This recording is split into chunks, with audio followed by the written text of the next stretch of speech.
ngaha turaje nyagasani twitabira ingoma y'urukundo, karame karame nyagasani, karame dawe, ku izina ry'Imana Data na Mwana na Roho Mutagatifu, amen. Amahoro bana b'Imana, ni muhumure, Imana iradukunda, ije kudukiza kuri wa gatandatu w'icyumweru cya gatandatu cya Pasika, tariki 16 Gicurasi 2026. Amasomo niye kuduhuza n'abijuru, duce bugufi twakire ijambo w'Imana. Isomo rya minyo mitaki byakozwe n'intumwa umutwe wa 18 mu 23 kugeza ku 28. Paulo yamaze igihe kirekire ya Antiokiya, ahavuye arakomeza azenguruka akarere k'Ubugalati na Furugiya, ashishikaza abigishwa bose. Nuko umuyahudi witwaga Apolo, kavukire ka Alexandria, agera Efezi, akaba umuntu w'umuhanga mu byanditswe. Yari yarigishijwe inzira ya Nyagasani, akajya n'umwete mu kuvuga ibyerekeye Yezu, kandi akabyigisha uko biri, nubwo yarazi gusa batisimu ya Yohani. Ubwo atangira kuvugira mu isengero ashize amanga. Priscilla na Akwila ngo bamwumve, bamujyana iwabo, bamusobanurira kurushaho inzira y'Imana. Hanyuma Apolo ashatse kujya muri Akaya, abavandimwe bamutera inkunga kandi bandikira abigishwa baho ngo bamwakire neza.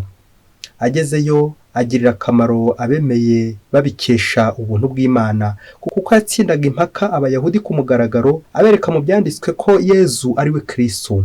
Iryo ni ijambo ry'Imana. Zaburi ya 47. Imana niyo mwami w'isi yose.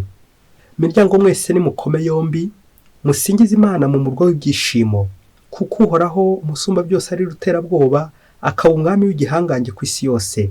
Imana niyo mwami w'isi yose, nimucurange mwimazeyo, mu byamamaze. Uhoraho ni umwami ugenga amahanga, Imana itetse ku ntebe yayo yuje ubutungane. Abatwara ibihugu bakoranye, bashyira hamwe n'umuryango w'Imana ya Aburahamu, kuko Imana ariyo nyiringabo zose bibaho ku isi, ikabatumbagiye hejuru ya byose.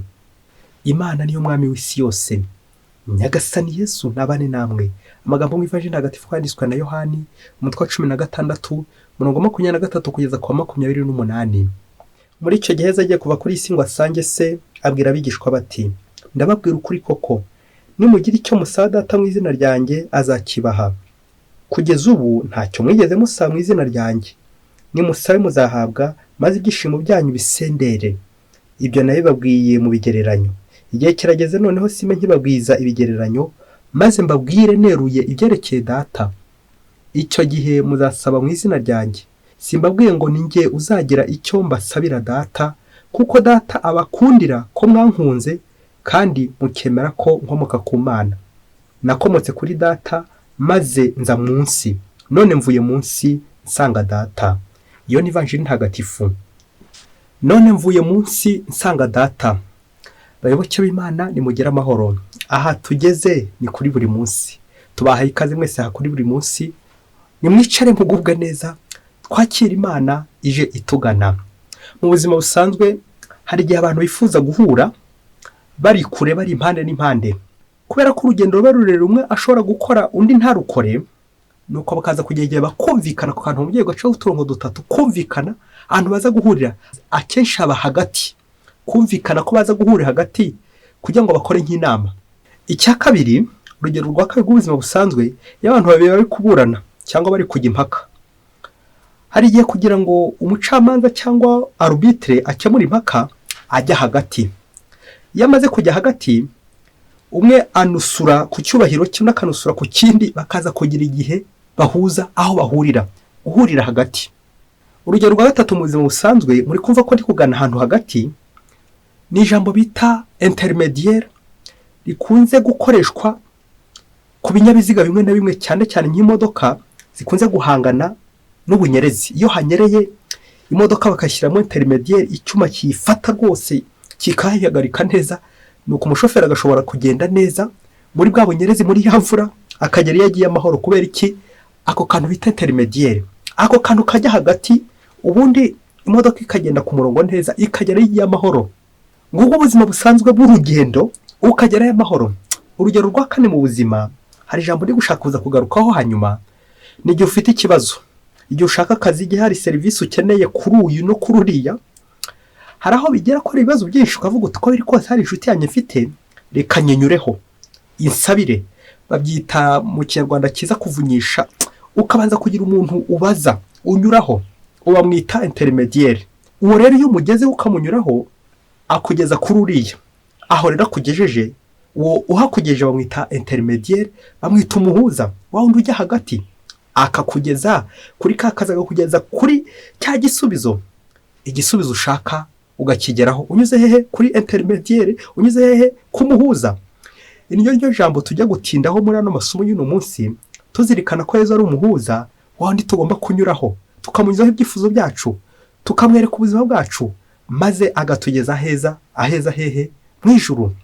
Hagati aho dusuje abitwa ba mediatrice, mediateur, mediane, intermediaire n'abandi bose bajya hagati bagahuza isi n'ijuru, bagahuza abantu n'Imana, abahuza. Abo bose turasuje muri aka kanya. Ikiduteye kubasuhuza nta kindi no kugira ngo twongere tuvuge ku ijambo ry'uno munsi ririmo ayo magambo intermediaire, ririmo amagambo umuhuza, ngo tuza kuzirikana ku ngingo igira iti unyuze kuri Kristo nta cyabura, agerayo amahoro. Hari imvugo y'Ikilatini yerekana uburyo Bikira Mariya iyo umunyuzeho ugera kuri Yezu vuba na bwangu, ndetse na Yezu umunyureho ugera kuri Mana Data. Iragira iti Per Mariam ad Yezum. Indi ya kabiri Per Yezum ad Patrem. Ngo kunyura kuri Bikira Mariya ujya kuri Yezu, kunyura kuri Yezu ujya ku Mana Data. Ibyo birasanzwe, nta nibyo twumvise mu Evanjiri uno munsi. Nawe rero ni ngombwa kugira umuhuza, ni ngombwa kugira umuntu unyuraho kugira ngo ugere aho Yezu ushaka. Twese rero abakristo nta wundi twahawe, nta n'izina twahawe tugomba kwambaza usibye izina rya Yezu Kristo. Nuryiyambaza uzagera heza. Yezu, Yezu, Yezu, urakoze kuba wongeye kumbwira ko ari wo ngomba kunyuraho kugira ngo ngera heza. Niba rero ufite abandi bantu ujya unyuraho ku mpande birakureba, urabizi ko isi yacu irimo za ruswa nyinshi, abo bose unyuraho ugira ngo ugere ahandi, abo ntacyo bazakumarira. Yaba wika ubwenge ukanyura kuri Yezu, Yezu ukunyuzeho agera hehe? Ukunyuzeho agera ku Mana Data, agera mu ijuru. Isomo rya mbere twakiriye uyu munsi ni isomo ryiza cyane, intumwa ziri kogeza ubutumwa. Twumvise Apollo unyura mu byanditswe bitagatifu, agira ngo twibutse ko ibyanditswe bitagatifu byanditswe kubera Kristo. Centre izingiro ryabyo ni Yezu Kristo. Ntabwo wavuga ku byanditswe bitagatifu atari Yezu Kristo. Byose bigenda bigaruka kuri Yezu Kristo. Byanditswe bitagatifu, isezerano rya kera ndetse n'irishya, byose bigaruka kuri Yezu Kristo, ko Yezu ari we Kristo. Ngiryo izingiro, ngiryo ipfundo, ngintangiriro, ngiyo n'iherezo, Yezu Kristo. Nino twumvise mu Evanjiri uno munsi, aho mbere yo gusubira mu ijuru yibutsa abigishwa be, intumwa ze, kumunyuraho, akishimira ko bamunyuzeho, kumunyuraho, maze iyo bamunyuzeho bagera heza. Kunyura kuri Yezu Kristo ni ukumwiyambaza, ni ukuvuga izina rye, rya zina bazakoresha bari kubatiza, rya zina bazakoresha bari kogeza Evanjiri. Iryo zina bagomba kurijyana, iryo zina bagomba kurinyuraho, iryo zina bagomba kuriyambaza. Unyuze kuri Kristo wese agerayo amahoro, unyuze kuri Kristo wese nta cyabura. Ngibi ibyishimo byacu Yezu uri kubibwira intumwa ze, natwe ari kubitubwira. Ibyishimo byacu nuko byose tubikesha Kristo, we ntangiriro, we herezo, we zingiro rya byose. Yezu Kristo we bukungu nyakuri, umunyuzeho agira ate? Amererwa neza. Amasomo uno munsi nuko njya gutwibutsa ngo nta handi ujya unyura. Wasanga ujya unyura kwa mupfumu ugahakura ibisubizo birumvikana, ariko bitaramba. Wasanga ujya unyura kwa mageni ugahakura ibisubizo. Wasanga ujya unyura ku batubuzi n'abandi bakuyobya, bose ugahakura ibisubizo, ariko ibyo bisubizo ni byahutihuti ngo twabibonaga bizabyara ibihumye. Ni ngombwa kunyura kuri Kristo ufite ibisubizo birange, we tunyuraho tugakira kubera Imana. Mubyeyi, inkuru yumve agataho ufunga amadirishya yawe. Umunsi umwe mu gihugu kimwe cyakure ngo hari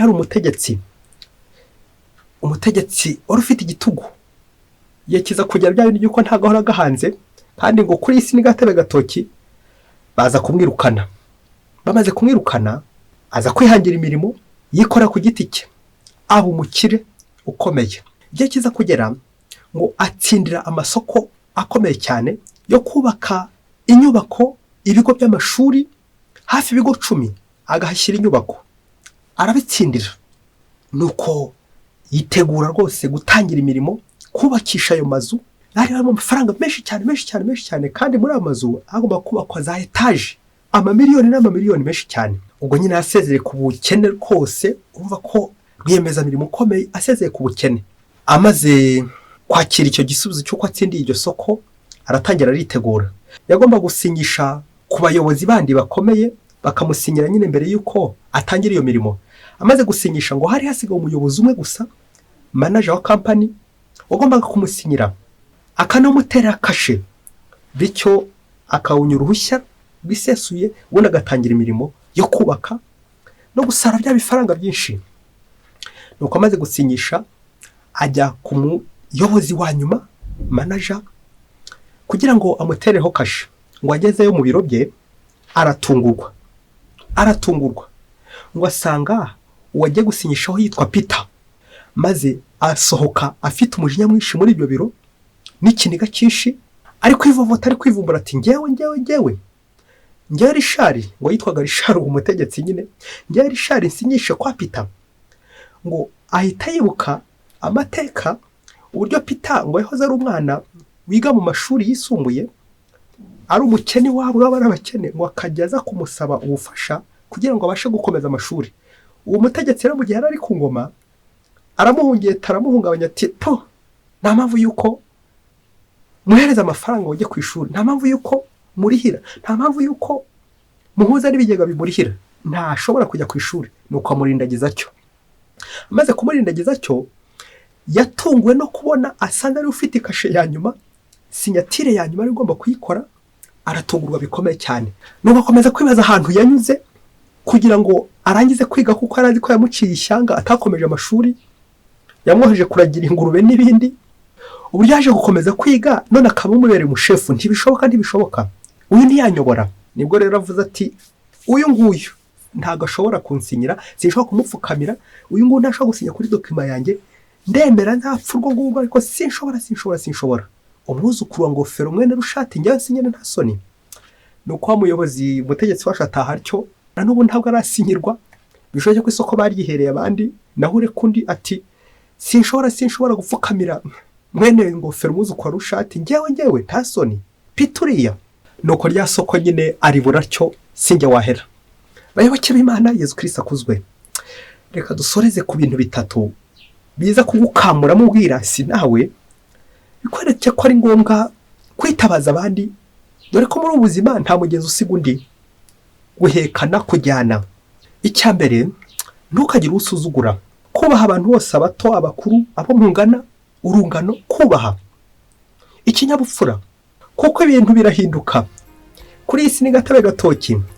Ubu uri umukire none ejo ukazakena, ubu uri umuyobozi none ejo nkazakuyobora, cyangwa nawe ukanyobora, vice versa. Hari imvugo igira iti bucya bwitwa ejo. Ni ngombwa rero kumva ko niba uri kuri umwanya none ejo uzawuvaho ndawujyeho. Ni ngombwa ko amagirirane, kwenda kugira usuzugura. Icya kabiri, ni ubukene bubi. Ngo ubukene bubi ni ukumva ko wihagije, ko nta gitekerezo cy'abandi wakwakira, ko nta wundi ugusumba, ko nuwashaka gukurusha utazabyemera, uti mwene Ngofero umwuzukuru wa Rushati ntabwo ashobora kunyobora. Ukumva ko abandi batazakurusha, ukumva ko ntawe ukurusha, hanagira ukurusha, ukamugirira ishyari, ugashaka uburyo uzamutema, uzamwica. Aho kugira ngo umuyoboke, wowe utangiye kumuyobya, wowe utangiye kuyoba. Niba Imana imuha urufunguzo rwo hari ibiryo, urinde wo kurumwambura, urinde wo kutamunyuraho wowe. Ngibyo Imana idukorera, bamwe bakarakara abandi bagasigara babisha. Ngubwo ubukire, kubanira abandi neza, kujyana n'abandi, gukorana n'abandi, ari n'abaciye bugufi, ari aboheje, ari abakomeye, gukorana n'abandi. Icya gatatu, kandi kigiye kugutungwa nanjye cyantunguye, uzi ko Imana ari ya mbere yakoze mediation, niyo ya mbere yanyuze ku bantu. Imana yakunze abantu, ibohereza umwana w'ikinege Yezu Kristo, anyura kuri nde? Anyura kuri Bikira Mariya. Niba si Imana yaranyuze ku bantu kugira ngo isange abantu, ndinde wo gutanyura ku bantu kugira ngo nsange Imana? Bikira Mariya inzira ngufi, mediatrice. Bikira Mariya tunyuraho dusanga Yezu tunyuraho tujya mu ijuru. Izo mediation zose ziremewe. Icy'ingenzi ni uko Yezu niwe zingiro rya byose. No mu buzima busanzwe natwe Yezu tunyuraho asanga abantu, cyane igihe wagiye muri disposition nziza. Yezu ashaka kunyuraho akubwira ati shyira umuvandimwe iri funguro, mushyira imyambaro, genda umufashe, mushyira amafaranga. Yezu akagutuma. Ni kangaho ujya untuma, ni kangaho njya ngutuma, kugira ngo tugere ku muvandimwe ubabaye ushavuye. Aho niho Yesu anyura. Yesu agera ku bakene. Yesu aza mu ishusho kenshi y'umukene, imbabare, indushyi, agahitamo gukunyuraho wowe ufite amafaranga, wowe rishari, wowe ukize, wowe ufite serivisi runaka, wowe uzi umwuga runaka. Yesu agakunyuraho asanga abandi. Twemere Kristo natwe tunyureho nk'uko natwe tumunyuraho, maze tube magirane mu buzima bwacu bwa buri munsi kubera Imana. Reka unyure kuri Kristo, kandi Kristo nawe arakunyuraho buri munsi asanga abandi. Unyuze kuri Kristo wese arishima kandi agera heza, ntacyo yabura. Ufite Kristo afite byose. Mwese Imana ibahe umugisha. Imana Data na Mwana na Roho Mutagatifu. Amen. Padiri Masumbuko Ladislas wa Diyosezi ya Cyangugu.